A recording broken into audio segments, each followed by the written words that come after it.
চাটুতে করবে? এই তো মাংস গায়ে হাত ছেড়ে কেমন মাংস ছড়ে গেছে। প্রথমে কেমন ছিল দেখতে বলো তো? ওরা এরকমই হয়ে যায়। না না, প্রথমে কেমন দেখতে ছিল না, আমরা ঝাড় গাছ থেকে বিরিয়ানি নিয়ে এসেছি, ওর জল থাকে না মাংস, দোকান থেকে নিয়ে আসি, ওরা ছেড়ে যায়। একটা ছেড়েছে একটা ছাড়িয়ে নিয়ে কাঁচা থাকলে সেটা ভালো লাগবে।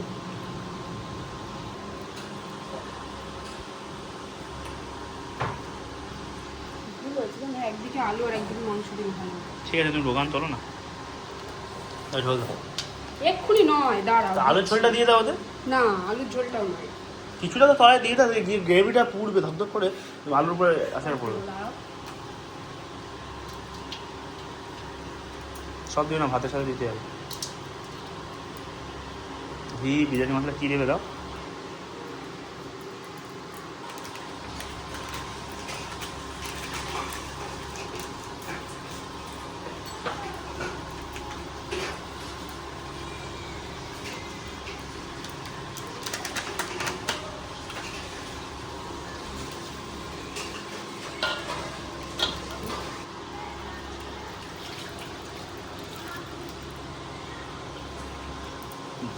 এই ঝোলটা মাংসের ওপরে দেবে। এবার তুমি যদি নিচে একটা জোরে টেম্পার দাও কোনো ব্যাপার না, এই ঝোল না, এটা যদি মিডিলে দেয় ঝোল কোনো ব্যাপার না।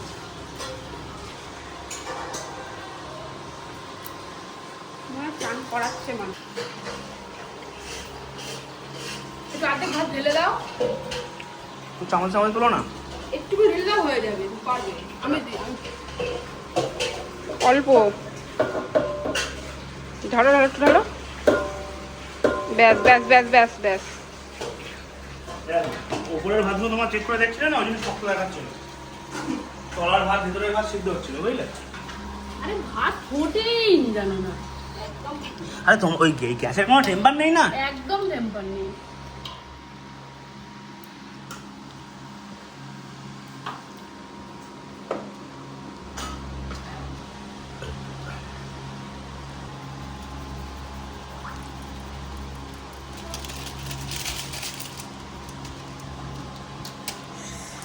কি হলো? চুকি পড়েছে তো, না না না,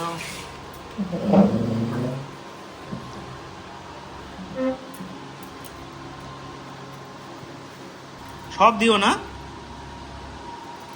এত ভাত রয়েছে, কেমন করে জানো না, দোকানে ভুল হয়েছে, তোমার ভাত একটু বেশি দেওয়া উচিত ছিল। কি হলো মা?